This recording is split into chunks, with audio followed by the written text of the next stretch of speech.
चला आता शांत बसू आपण.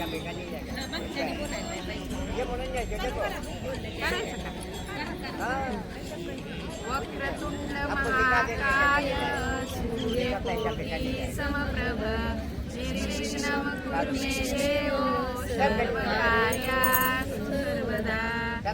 गुरुर्ब्रह्मा गुरुर्विष्णू गुरुर्देवो महेश्वरा गुरुर्साक्षात् परब्रह्म पाठवा की व्हिडिओ आम्हाला गाडीतला आणि तो ह्याचा संध्याकाळचा अलंकापुरी पुण्यभूमी आम्हाला म्हणतो आपण तेथे नांदतो ज्ञानराजा सुपात्र दया ठविता महापुण्य राशी.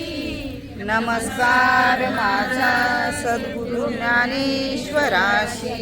पुंडलिका वरदहारी विठ्ठल श्री ज्ञानदेव तुकाराम पंढरीनाथ भगवान की जय. माऊली ज्ञानेश्वर महाराज की जय. जगद्गुरु तुकाराम महाराज की जय. सब संतन की जय. हर हर महादेव. गोपाल कृष्ण भगवान की जय. जय जगन्नाथ. जय जगन्नाथ.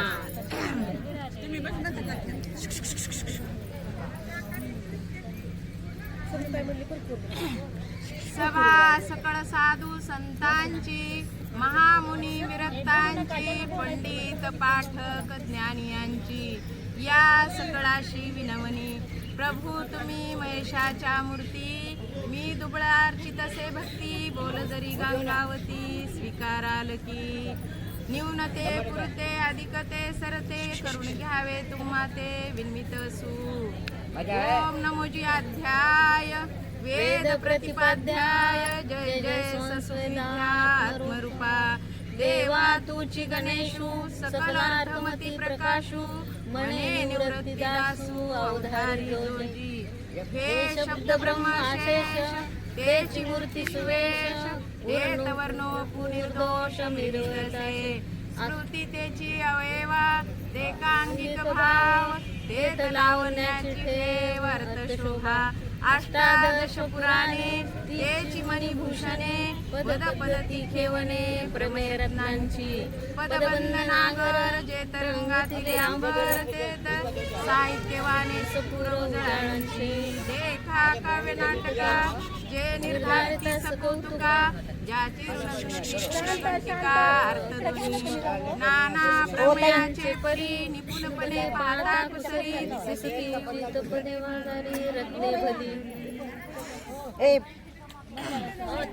असो आपला हा विठ्ठल रुक्मिणी परिवार आहे सगळाच. आणि या ठिकाणी आपण तीर्थयात्रेला आलेलो आहे आणि तीर्थयात्रेच्या ठिकाणी तीर्थयात्रा करत करत नामचिंतन आपलं जे सोहळा चालू आहे आणि ती महाराजांनी त्या नामचिंतनाचं आपल्याला महत्त्व सांगितलेलं आहे. व्यासपीठ आपण नामचिंतन करायला काही काळ वेळ नाम उच्चारिता नाही दोन्ही पक्षी पाही उद्धरती. हरिपाठामध्ये माऊली सांगतात कुठेही तुम्ही बसा कुठल्याही अवस्थेत असा स्नान वगैरे काही जरी नसेल तरी चिंतनाला त्या ठिकाणी काही बाधा नाही. हे सगळे आपल्यासाठी नियम लावलेले आहेत. सुचिरभूत व्हावं. आधी मानव त्या काळी कसा सर्वसाधारण होता पूर्वीच्या काळी हे हळूहळू हळूहळू आपल्यामध्ये परिवर्तन होऊन आपण हे सुचिरभूत हे सगळं पंडितांनी आपल्याला पूर्वीच्या सांगितलेलं की सुचिरभूत व्हावं. त्याने ग्रंथ वाचावे पोथी वाचावी जेणेकरून आज आपल्याबरोबर महाराज आहेत आणि महाराजाबरोबर यात्रा घडते. महाराज म्हणजे गुरु माऊली आहेत ती आपली. तसं ज्ञानेश्वर जी माऊली आहे विश्वाची माऊली आहे. विश्वाची माझे घरात जयाची मती स्थिर किंबहुना चराचर तोची झाला. तर माऊलीने काय सांगितलं की माझं विश्वच हे घर आहे. तसा आपला सुद्धा भाव झाला पाहिजे. आणि साधू संताची आपला जन्म कशासाठी झालाय आपला एवढाच भ्रम आहे की आपण प्रपंच करण्यासाठी झालाय. साधू संतांचा प्रपंच वेगळा आणि आपल्या सर्वसामान्य संसारीचा गृहस्थ आश्रमीचा प्रपंच वेगळा आहे. प्रपंच किती वेळा जन्मा यावे किती व्हावे फजित शरण गेला विठोशी. तर ही जीव जी आहे तो गर्भामध्ये असताना भगवंताचं चिंतन करत असतो. ज्यावेळेस आईच्या गर्भामध्ये जीव असतो, भगवंताने जीव टाकल्याबरोबर त्या ठिकाणी मला ह्या सगळ्या ह्या नरककुंडातून बाहेर काढ. मातेची उदर कोहरी पचोनी विष्टेच्या दाथरी उकडोनी नवमासवरी जन्मोजन्मी मरताती. ही जी ओवी आहे ही ज्ञानेश्वरीमध्ये आलेली आहे. माऊली काय सांगतात, आईच्या गर्भामध्ये जो जीव आहे त्या ठिकाणी सगळं नरक आहे. मळमूत्राचा बांध आहे. आपलं जे शरीर आहे मळमूत्राचा बांध आहे आणि ते मळमूत्रामधून शरीर तयार, नाशिवंत देह जाणार सकळ आयुष्य खातो काळ सावधान. तुकाराम महाराज म्हणतात, हा जो नाशिवंत शरीर आहे हे 5 तत्वापासून बनलेलं आहे आणि पंचतत्व हे आपलं शरीर अग्नी, पृथ्वी, वायू, हवा हे जे 5 तत्व आहे त्यापासून बनलेलं आहे शरीर. आणि ही जे आपला जीव जेव्हा जाईल त्यावेळेस हे 5 तत्वामध्ये शरीर आपलं विलीन होऊन जाईल आणि आत्मा जो आहे तो परमात्म्यामध्ये विलीन होईल. केव्हा होईल? जर आपण साधूची संगत केली, भगवंताला शरण गेलो तर आपल्या जीवनाचा उद्धार होईल. नुसतं संसार करणं आपलं ध्येय नाही. संसारात त्यानं आपल्याला टाकलेलं आहे, पण संसार करत करत परमार्थ कसा साध्य होईल ती आपण सगळ्यांनी बघितलं पाहिजे. आणि अनेक जन्माचं हे जे आपल्या मागं पुण्य होतं म्हणून साधूची संगत भेटली आणि ह्या पुण्यभूमीवर आपण यात्रा करतोय. सहजासहजी कुणाला घडत नाही ही गोष्ट. त्यासाठी अनेक आपल्या परमार्थ घडायचा असेल, आपल्या आयुष्यात ती ज्ञानी व्यक्ती यावे, आपल्या आयुष्यामध्ये संत महात्मे यावे, त्यासाठी तुमच्या गाठीला पूर्वजन्मीचं हजारो वर्षाचं पुण्य असतं आणि त्यावेळेस हे संत लाभ होतात. संताची संगती भेटते. आणि महाराज नुसते महाराज नाही तर संत आहेत आणि त्यांचं प्रवचन ऐकताना आपण सुद्धा गहिवरून येतो आणि ते सुद्धा गहिवरतात. आणि त्या भावनेच्या आणि ते काय असतं, अष्टसात्विक भाव आहेत. हे अष्टसात्विक भाव आहेत ना, हे कसे, ज्यावेळेस श्रीकृष्ण अर्जुनाला ज्ञान देतात, विश्वरूप दर्शन देतात, त्यावेळेस कृष्णाची सुद्धा अवस्था तीच आहे आणि अर्जुनाची सुद्धा अवस्था तीच आहे. अर्जुन एवढा प्रिय भक्त आहे कृष्णाचा, कुणीही त्याच्या इतकं प्रिय नाही आहे श्रीकृष्ण भगवंताला. अर्जुना इतकं नर नारायणाचा अवतार आहे आणि अर्जुनाचं हजारो जन्माचं पुण्य. तो काय संन्यासी नव्हता, तो काय 6 शास्त्र 18 पुराणाचा अभ्यास त्याचा नव्हता. ज्ञानाला पात्र होता फक्त त्याचं नामस्मरण. ज्यावेळेस अर्जुन झोपायचा आणि कृष्ण भगवंत त्याच्या जवळ जायचे, दिवसभराचा जो थकवा घालवण्यासाठी झोपायचा अर्जुन, भगवंतानी यावं जवळ बसावं.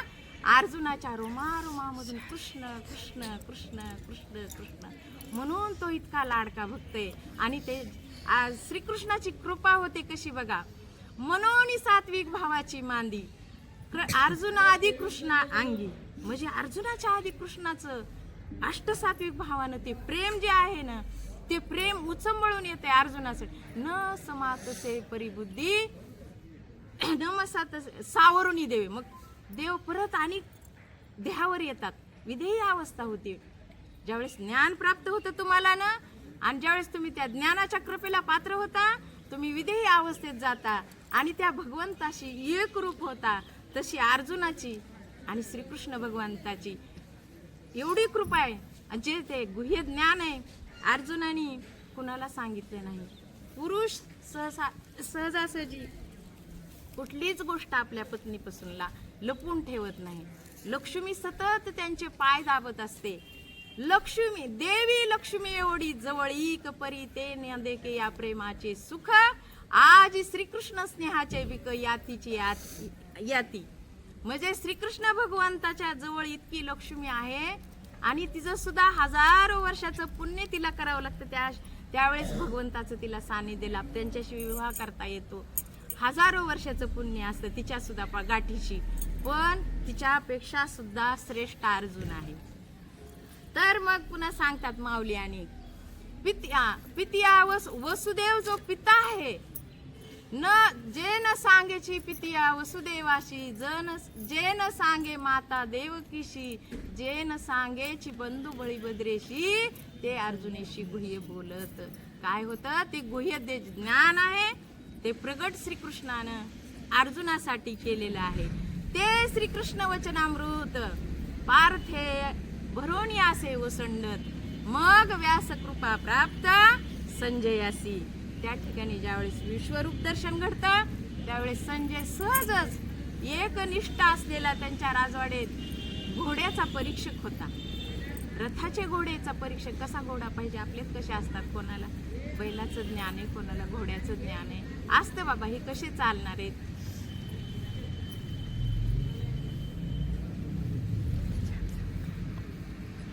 तर पण तो एकनिष्ठ होता. ज्यावेळेस व्यास आले धृतराष्ट्राजवळ, म्हणले आता युद्ध होणार आहे, कौरव पांडवाचं युद्ध होणार आहे. मग अशा परिस्थितीमध्ये धृतराष्ट्रा तुम्हाला तर दिसत नाही, त्यासाठी तुम्हाला कोणी गाईड, आपण आत्ताच्या भाषेत गाईड म्हणतो, पण त्यावेळेस तुम्हाला जो दूरदृष्टी दाखवणारा जर ज्ञानी पाहिजे असेल तर तुम्ही कुणाला निवडाल का? तुम्हाला दिव्य दृष्टी देऊ, व्यासाने सांगितलं. तर व्यास म्हणले, धृतराष्ट्र म्हणले, अहो लहानाची मोठी झाली मुलं आणि त्यांनी खेळली बागडली ना, आता मरणाच्या वेळी युद्ध करताना मी कसा पाहू, मला नकोय ती दृष्टी. मग कृपा व्यास कृपा प्राप्त संजयासी. तर संजयाला व्यास कृपा प्राप्त झाली. दूरदर्शन आजचं नाही आहे, 750 वर्षापूर्वी माऊलीने लिहून ठेवलेलं आहे. आमचा अभ्यास कमी असल्यामुळं आम्ही आमच्या आईची थोरवी जगापुढे मांडू शकत नाही एवढ्या प्रकारे. पण आता जो वाढलाय परमार्थ आपला सुद्धा, हे संत महात्म्यानी, आणि आपण सुद्धा त्यामध्ये सहभागी व्हायचंय. आणि तिची ही गंगा आहे ना, जे सात्विक आनंद सरोवराची या कमळे, ज्ञानेश्वर माऊली वर्णन करतात. कुणाचं? श्रीकृष्ण भगवंताचं. आपल्या माऊलीने काही ओव्या आपल्या पण टाकलेल्या आहेत. गीतेचा अनुवाद ज्ञानेश्वरी जरी असली तरी त्यांचे स्वतःचं जे आहे ते जे कौतुक करतात, ते जे प्रेमाने कृष्ण अर्जुनाबद्दल बोलतात, ते त्यांच्या गुरुबद्दल जे बोलतात, ते त्यावेळेस सांगितलेलं आहे. जे आजी आनंद सरोवरीची या कमळे तैसे हे तुझे डोळे. आणि त्या ठिकाणी त्याच्या आनंद सरोवराची कमळी उपमा दिलेली आहे माऊलीने. कुणाच्या? कृष्णाच्या डोळ्यानं. जी कृपा आहे ती अर्जुनावरती आहे. फक्त कुणावर? अर्जुन त्याला पात्र झालेला आहे. मग म्हणतं, आणि त्यावेळेस ज्यावेळेस डगमग होतं ना, त्याच्या एकाच्या कैवाडी उगवी भोवताचे कोडे. जरी एका अर्जुनासाठी गीता सांगितली असल तरी सर्वसामान्यासाठी ती आपल्या आयुष्यात त्या हजारो वर्षाची गीता आहे. आणि 750 वर्षापूर्वी माऊलीला वाटलं माझ्या ह्या मराठी माणसाचा कसा उद्धार होईल, तर मराठीत ज्ञानेश्वरीची 16व्या वर्षी ज्ञानेश्वरी लिहावी माऊलीने. आपली मुलं काय करतात 16व्या वर्षी, आणि 22व्या वर्षी समाधी घ्यावी माऊलीने. हे आपल्या महाराष्ट्रासाठी संस्कृत होती ज्ञानेश्वरी, ती गीता ती मराठीमध्ये त्यांनी लिहिलेली आहे. माऊलीने गीता लिहिली, त्याचा अनुवाद केला आणि आपल्या पुढं ते मांडून ठेवले. ना तरी निदैवाच्या परिवरी लोह्या रुतल्या आहती सहस्रवरी परी ते तबैसुनी उपवास करी कादरिद्रीजी. आमची आई किती श्रीमंत आहे आणि आम्ही त्याच्या मागे लागतोय. आपल्या घरामध्ये धन लपलेलं आहे आणि पिढ्यानपिढ्या गरिबी भोगत आहोत. आणि ज्या वेळेस तुमच्याकडे दुसरा सांगणार येतो, गाईड येतो, गुरु येतो, वाटाडा येतो तुमच्याकडे, अरे तू काय एवढं दरिद्री जीवन जगतोयस, का दुःखी आहेस, तुझ्याकडे काही नाही म्हणून. पण तुझं घर, पूर्वीच्या काळी बँका नव्हत्या ना, मग आपली पूर्वज काय करायचे, धन आपलं सगळं जमिनीमध्ये पुरायचे. म्हणून ती माऊली निववी टाकली. ना तरी निदैवाच्या परिवरी लोह्या रुतल्या तिसरी तरी ते तर बसून उपवास का करी म्हणते माऊली. काय म्हणतात, तू वरी बसलायस पण खाली धन आहे. तसे आपल्या आयुष्यात हे गुरु आलेले आहेत.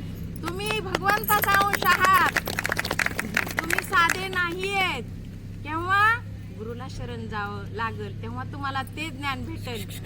ते ज्ञान पैगा बरवे, जरी मनी आती आणावे तरी संताया भजावे सर्वस्वेसी. जो ज्ञानाचा पुरवठा ते सेवा हा दारवंटा, तो स्वाधीन करी सुबटा ओळंगणी. तरी तनु मनुजी चरणाशी लागावे आणि अगरवत्त करावे दाशे सकळ. मग अपेक्षित जे आपुले तेही सांगतील पुसले जेने अंतकरण बोलते. संकल्पना नाही तर काय करावं लागल, आपल्याला गुरुच्या उंबरठ्यात सेवा करावी लागल. मग आपण सर्वसामान्य काय समजतो, गुरुच्या घरी जाऊन त्यांची सेवा करा. नाही, गुरुनी काय बोललेले आहेत, ते शब्द काय आहेत, त्याची उपासना करणे, त्याच्यावर चर्चा करणे, कृष्ण विष्णू हरी गोविंद या नामाचे निकळ प्रबंध माझी आत्मचर्चा विषद उदंड गाती. भगवंत काय म्हणतात, ज्या ठिकाणी माझी चर्चा होते त्या ठिकाणी मी सदैव आहे. मी हरपलो गिवसावा, जे ते नाम घोष बरवा करीती माझा. आपण धर्ममंडपात का बसतो? कीर्तन प्रवचन ऐकायला आजचा आता काळ सुधारित आहे, आपल्याला मोबाईलवर येतं, पण जी कृपा तुम्हाला प्राप्त होते त्या धर्ममंडपात होते. का होते? त्या ठिकाणी स्वयं भगवंत असतात उभे. जरी आपल्याला महाराज माणूस दिसत असले, दोन्ही दिसती सारखी, वर्म जाणी तो पारखी. आपण माणसाच्या रूपात त्यांना बघतो, पण साक्षात भगवंत आपल्यामध्ये आहेत. कोण? ते सद्गुरू. हा, मग माऊली काय सांगतात ज्ञानेश्वरी मध्ये? त्यांचे सद्गुरू कोण आहेत? निवृत्तीनाथ आहेत. त्या सद्गुरूसाठी त्यांनी ओव्या लिहिल्या 10व्या अध्यायामध्ये. नमो विषयद बोध विद्या विद्या रवींद्र प्रबोधा परा प्रमेय प्रमदा विलासिया. नमो संसार तम सूर्या अपरमित परमवीर्या तरुण तरतुर्या लालन लीला. नमो चतुर चित्त चकोर चंद्रा आत्मानुभव नरेंद्र श्रुती सार समुद्रा मन्मथा. नमो सुभाव भजन भजना भव्य कुंकुम भंजना विश्वविद्या भुवना श्री गुरुराया. तुमचा अनुग्रह गणेशू जो तो आपुला सौरसू सरस्वती प्रवेशू बाळकाई हाती. जी का उदार दैविक वाचा उद्देशू दे नाभिकराचा तव नवरस सुदाब्दीचा थाओ लाभे जी आपल्या स्नेहाची वागेश्वरी. जरी का मुख्या ते अंगीकारी तो वाचस्पती शिकरी प्रबंधोडा. तर शंकराचार्य होते आणि त्यांचे शिष्य होते. ही ओवीचा मी तुम्हाला अर्थ थोडक्यात सांगते, माझ्या बुद्धीने जेवढा मला हे कळतो तेवढा. तर आपुल्या स्नेहाची वागेश्वरी जरी का मुख्या ते अंगीकारी तो वाचस्पती शिकरी प्रबंधू होडा. तर त्यांचे शिष्य असतात आणि मग शिष्य नेहमी आता आळंदीला कसे आहे, आता महाराज लोक आपले अभ्यास करतात, त्या ठिकाणी राहावं लागतं. सहज नाही साधना. त्यांच्या वाचेला त्यांच्या बोलण्याला कृपा असते भगवंताची. त्यांनी माधुकरी मागितलेली आळंदीमध्ये साधना केलेली आहे.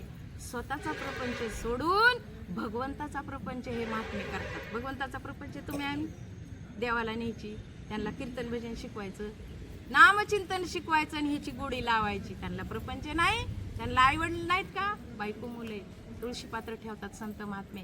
सहजासहजी साधना नसती त्यांची आणि खूप कठीण साधना. अध्यात्म सुद्धा एकदा करायला गेलं ना त्यामध्ये उतरल्याशिवाय पण आनंद ही तितकाच आहे. आनंद आपल्याला जास्त नाही कळलं, हरिपाठ पाठ करावा, माळ घालावी, आधी तर हरिपाठ पाठ करावा, ज्ञानेश्वरीशी संलग्न राहावं. तिला आई आहे, ती आईला झोंबायचंय. कृपा दृष्टीने हळीले ना आपल्या पदी बैसविले. आई काय करते? कृपा करते आणि ती पद आपल्याला देते.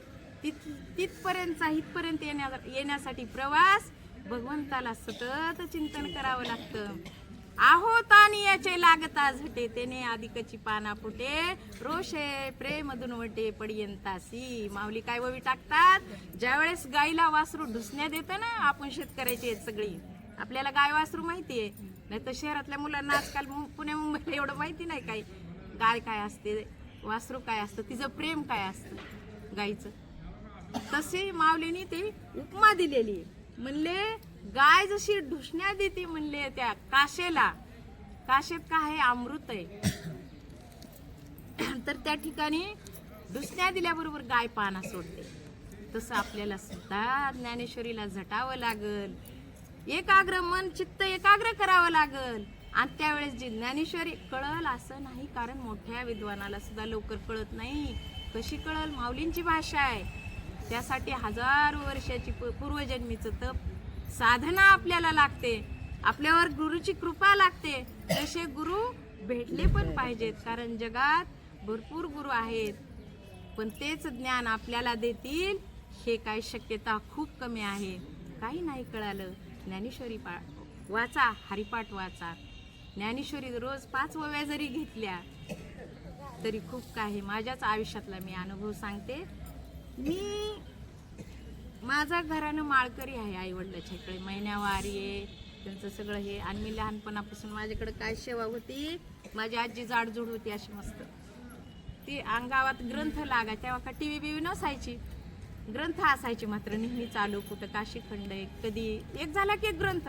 आपले खेडेगावची माणसं खूप भाविक असतात महाराज, शहराच्या ठिकाणी हे घडत नाहीये सगळं. आणि मग त्या आजीला घेऊन जायची, माझ्याकडे ड्युटी असायची. मला पण वाटायची ही आजी, तिला दिसायचं नाही. आणि मी पण जरा कधी कधी चिडचिड करायची, पण जायचे तिच्याबरोबर. आणि मी 8-10 वर्षाची होते, लहान होते. तिनं ती ग्रंथ ऐकायचं बसायची. 1-2 दिवस नाही लक्ष केलं, पण माझी घरी आल्यावर चुलती म्हणायची, आजच्या अध्यायात काय निघालं. अगं मी लक्षच दिलं नाही काकू. मग उद्या गेल्यावर मग मला सांग काय निघालं. कारण पूर्वी महिलांना बाहेर निघायला परवानगीच नव्हती. तो काळ तसा होता. महिलांना का हो जपतात?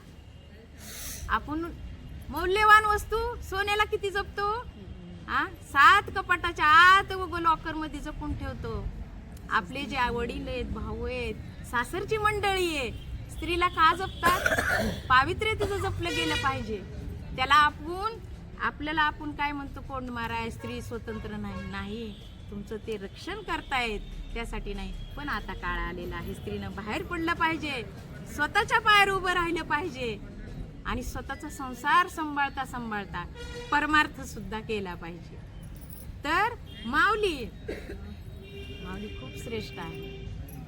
माऊली सारखे आपण इकडं तिकडं हात जोडायची गरज नाही. माऊलीला शरण या आणि ती एक ना एक दिवस तुमच्यावर कृपा केल्याशिवाय राहणार नाही.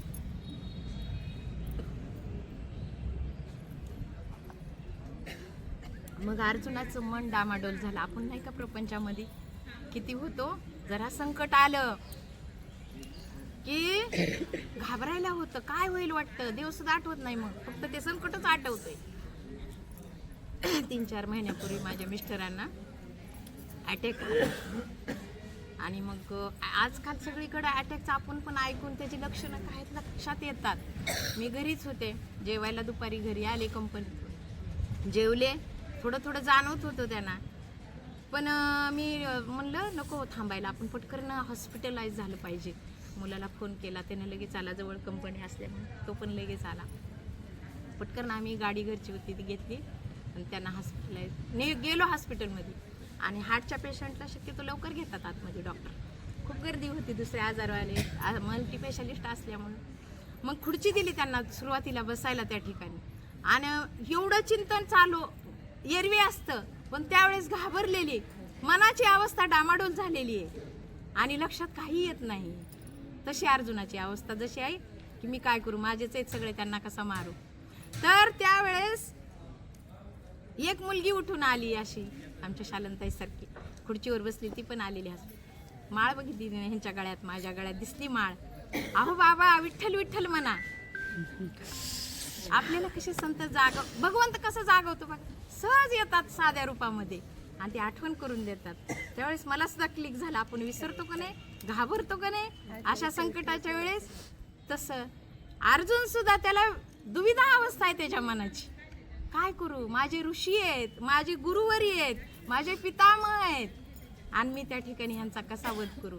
ह्या दुविधा अवस्थेतला अर्जुन बाहेर कसा काढायचा, हे श्रीकृष्ण भगवंताचं पहिलं कार्य.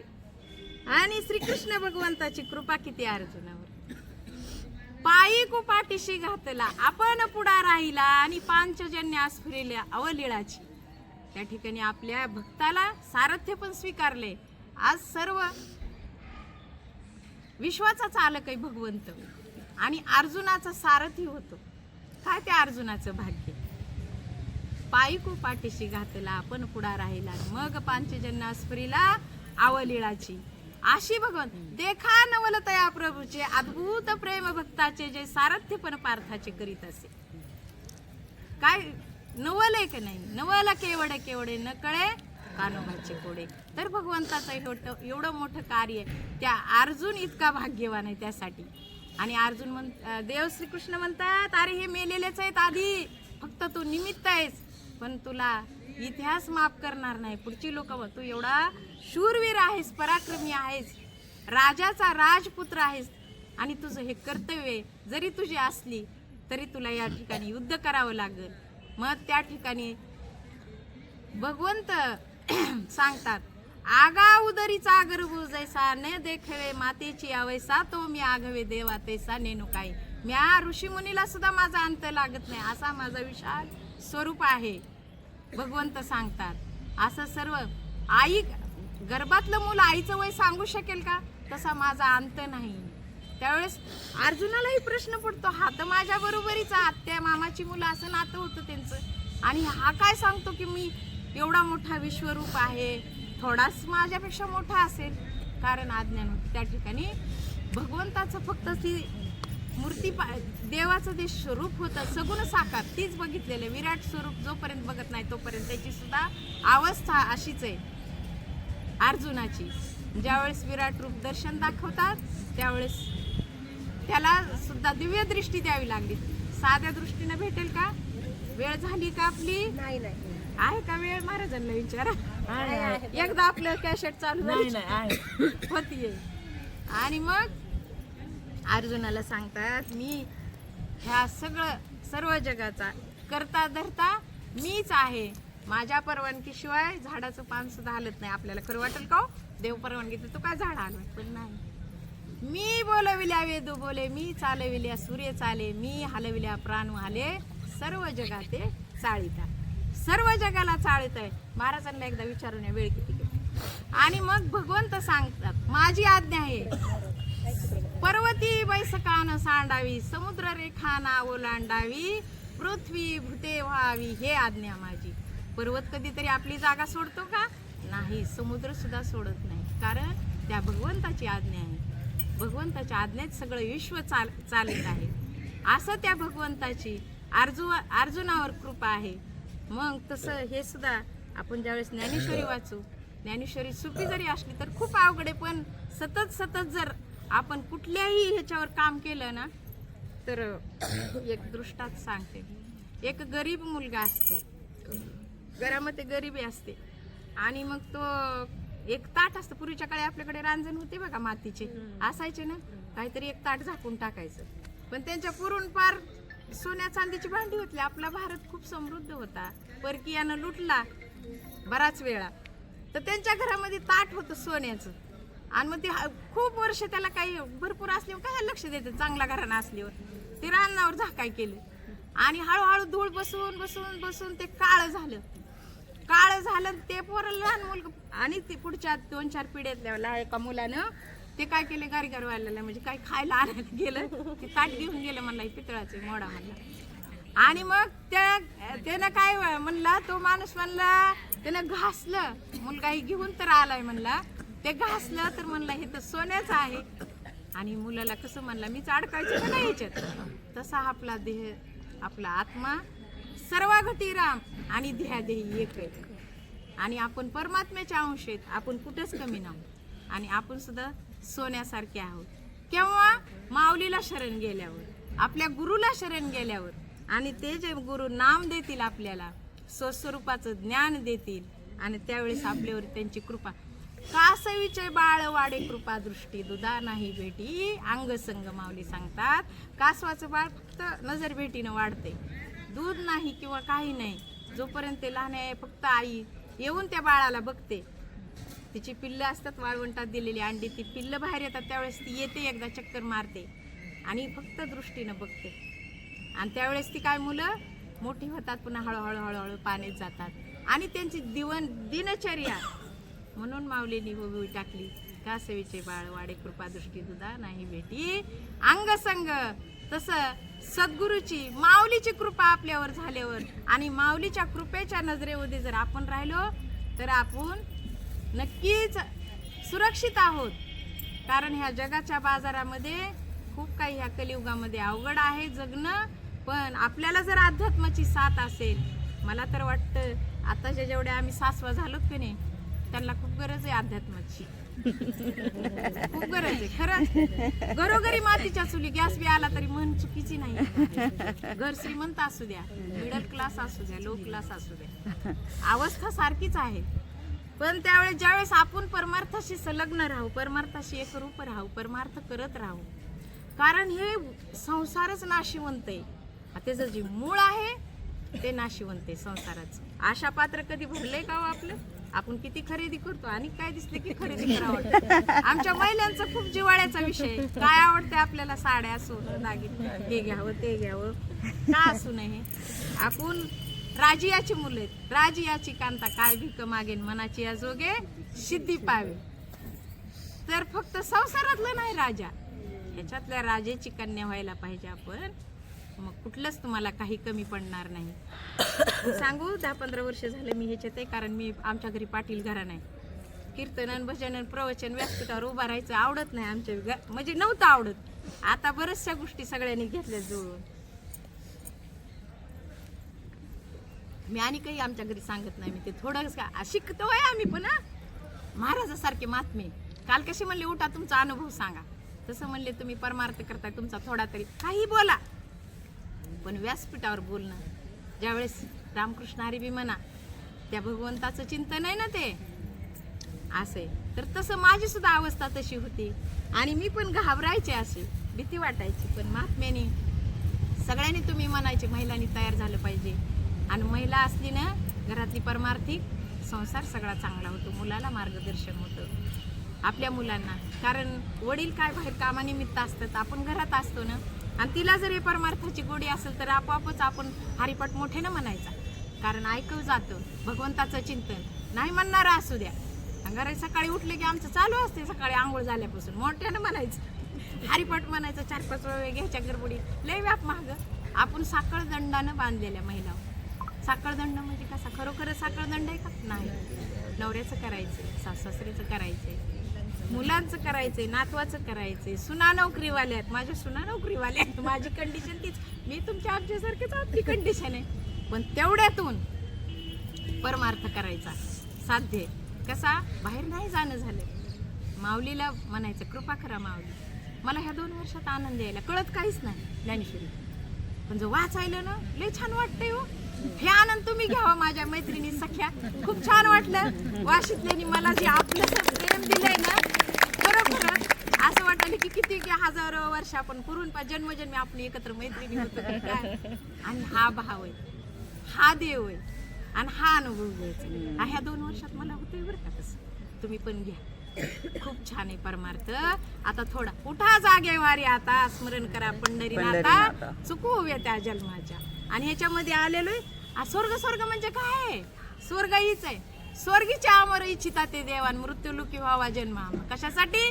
भगवंताचं चिंतन करण्यासाठी हित आहे. आणि आता आजच्या काळामध्ये आपल्याला होम हवन करायचं नाही, तप करायचं नाही, काय नाही, फक्त नामचिंतन. किती सोपा उपाय. नामचिंतन करायचंय, बाकीचं सगळं हे करून रामकृष्ण हरी म्हणा की गुरुनी जे तुम्हाला मंत्र दिलाय तो सतत म्हणा. ऊर्ध्वमुखी आळवीला सोम शब्दाचा, ऊर्ध्वमुखी कसा आळवायचा, आपण भगवंताचं चिंतन कसं करायचं आपल्याला सद्गुरू सांगतात. तर त्यासाठी सुद्धा आपण ऐकताना धृतराष्ट्र नाही व्हायचं.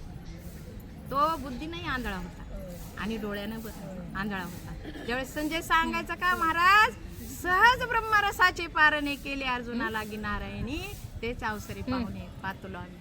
कसं म्हणले, आपण वाट चालत होतो आणि पाण्याचीच अपेक्षा केली, पण तिथं काय भेटलं म्हणले, अमृताचे गडेची गडे प्यायसाठी अमृत भेटलं, जेणेकरून तो अमर होताल आणि तुमच्या मोक्षाला जाता. तसं पण ती तेवढं बी सांगितलं तरी संजयानं धृतराष्ट्र, कारण तो बुद्धीनं बी आंधळा होता. तसं आपण ऐकताना सर्व रोमारोमाचे कान करून ऐकायचं. डोळे झाकून जरी बसलं पण ते कानामध्ये, नाहीतर नळी पुंकिली सोनारे इकडून तिकडे गेले वारे, हे होता कामा नाही. भक्ती करणं काय, आनंद घेतला तेच स्वर्ग आहे. आणि आपण दुःखात असू त्यानं काय. आणि भगवंताला आवडत नाही माझी जी मुलं आहेत, भगवंताची मुलं आहेत, आपण दुःखी राहावी, आनंदी राहावं वाटतं भगवंताला, हसत खेळत राहावे. मी जे हे मानव देह निर्माण केले, मनुष्य जन्म आणि भक्तीसाठी जन्म झालेला आहे आपला, तर हसत खेळत राहावं अशी भगवंताची आपल्यावर कृपा राहावी. म्हणून आपण सतत प्रपंच करायचा आहे, सोडायचा नाही. तुकाराम महाराजांनी सुद्धा प्रपंच केलाय. असं नाही करायचं की उठली की निघाली रोजच कीर्तनाला, घरची माणसं उपाशी, ते नाही. आपलं कार्य पार पाडायचं, घरचं कार्य पार पाडून मग एखादा वेळ जरी भेटला घरच्याला विचारून, बाबा मी थोडं जाऊन येत सत्संग, घरचे नाही म्हणणार नाही. समजून घेतात आपल्यावर, कारण भगवंताची बी आपल्यावर कृपा होती मनातून जर ओढ असेल तर. आणि भक्ती काय सगळ्याला दाखवायची, लय नाही लय फुलं आणले, लय काय काय केलं, ते आपण आणले का काही, जन्मताला असंच आलोय, जाणारही तसेच आहे, सगळं जागेवर राहणार आहे. आणि संसार तर एवढा मोठा करून ठेवलाय, भांडेन कुंडेन. आणि आजकाल आपण आजूबाजूला ऐकतोय गोष्टी, बाई आजकाल ती बाई होती हो गेली, आहे का नाही असं. मग त्यासाठी जाग व्हायचंय लवकर आणि भगवंताच्या चरणाला लागायचंय, नामस्मरण करायचंय, चिंतन मनन करायचंय. असो असलेली सेवा भगवंताच्या चरणी, माऊलीच्या चरणी, तुमच्या सगळ्यांच्या चरणी अर्पण करून माझे 2 शब्द या ठिकाणी माझे प्रवेशन वाक्पुष्प आहेत, भगवंताच्या चरणी अर्पण करू आणि सेवेला पूर्ण विराम.